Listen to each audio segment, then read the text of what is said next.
So let's also just look at the history of Pokemon card collecting so you really understand what I'm talking about when I'm talking about the pop reports and why they are that fucking bad and why you should question the pricing of modern Pokemon cards and why is it so expensive and why you should understand the long-term viability of this by looking at other examples of not only stuff in Pokemon's history, but in other trading cards history where it's kind of the same situation. So the next set that was released from Pokemon in 1999 was Jungle.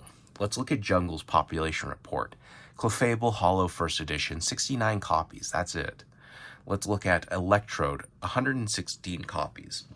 Let's look at Flareon First Edition, 209 copies. That's it. That's all that's going to be out there. Maybe another 10 can be added in the next 10 years if you're lucky. Kangaskhan Hollow, 70 copies. So you get the kind of the idea for that. There's about 100 copies. It makes sense. 1999, it's well over 20 years old. It's one of the original sets. It's not the first set, it's the second set. Now let's look at Fossil, the third set. Aerodactyl Hollow, 202 copies.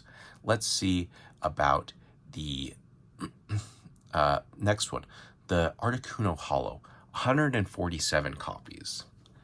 Let's see about Ditto Hollow, 308 copies. Let's see about Dragonite Hollow, First Edition, 234 copies. Let's look at Gengar First Edition Hollow, 181 copies. There's about 100, actually kind of pushing 200. So there's about double for Fossil. But there really aren't going to be a lot more just discovered out of nowhere. There's not going to be people who are just go, ooh, I found a bunch of secret Fossil boxes and I'm going to open up because everyone saves it. You know, everyone just saves it. Let's look at another set. So 2003 Skyridge. This is a little bit older set in relatively speaking compared to base set, but it's still an old set all the way back to 2003. It's about 4 years younger than the base sets that I just was talking about. Let's look at the pop reports for them. An Aerodactyl, 85 copies, PSA 10. Alakazam, 143 copies, PSA 10. An Arcanine, 136 copies in a PSA 10. Okay, so there's about 100 copies. About 100 copies in a set from 2003. Now let's look at something from Neo Genesis. This was a set from 2000. It's one of people's creme de la creme set. Ampharos, 275 copies. Azumarill, 36 copies. Blossom, 173 copies. Feraligatr Hollow, 101 copies. Heracross, 26 copies.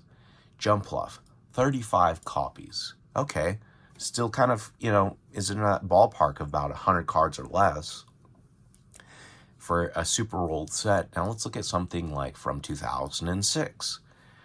This was a set that's 7 years old from base set and is about 19 years old from today. A Banette Hollow, 29 copies. Blastoise, one of people's favorites.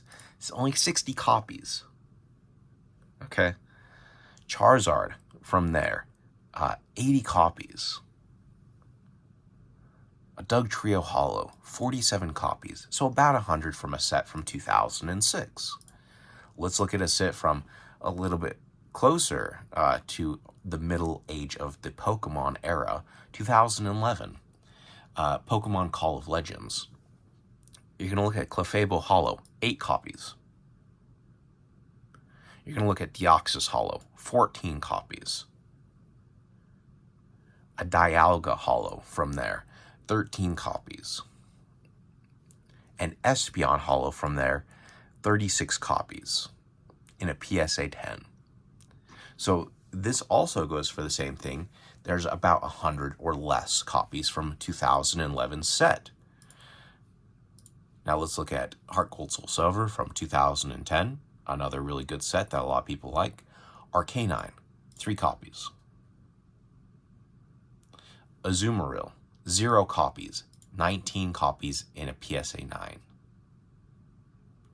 Clefable, 2 copies. A Gyarados, or Gyarados. Gyarados, they spelt it wrong. 6 copies in a PSA 10. So that's from a set from 2010. There's like 10 copies or less, because they weren't really grading cards in 2010. Let's look at the next one. This is like 2013. Pokemon Black and White Legendary Treasures.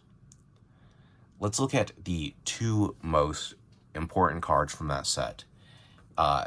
These are the first full arts that they ever made. The first full arts that they ever made were in 2013. It was a full art Reshiram and a full art Zekrom. Well, there's 46 copies of a full art Reshiram, and there's 39 copies of a full art Zekrom. That's it. Less than 100. About 100 or less, like I'm saying. Now let's look at something a little bit closer to modern times. 2015, Ancient Origins. That's probably one of the best sets. That was about 10 years ago. This set is closer to today than it was to base set. So it's a little bit closer to modern times. Well, let's see what happened in a little bit more modern times. Full Art Sceptile EX, 108 copies. A Full Art Mega Sceptile, 225 copies. A Full Art Kyurem EX, 134 copies. Full Art Ampharos, 75 copies. Full Art Mega Ampharos, 163 copies. Full Art Hoopa, 139 copies. Full Art Machamp EX, 100 copies.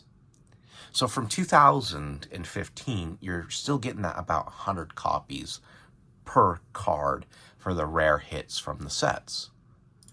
Now let's look at something even more closer to home, before the big Pokemon boom, and let's look at the population of what was going on. I already know what was going on, but let's go over it. In 2019, Venusaur and Snivy GX, 633 copies. That's a lot more than 100 copies.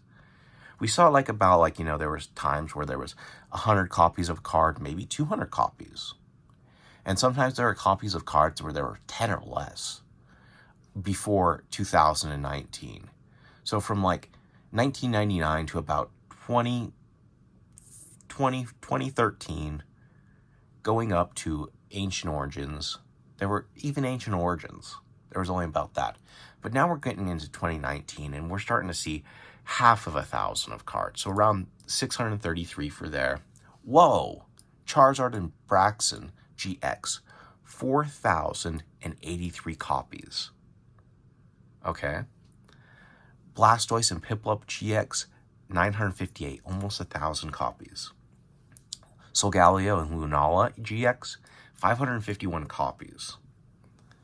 Togepi, Cleffa, and Igglybuff GX, 574 copies, but if you come down here, the one you really want, the alternate art, 3,588.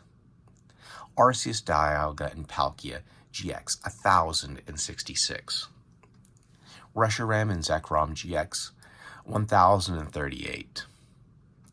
So we gone all the way from 100 cards per set that have been graded and preserved for the last 20 years to thousands.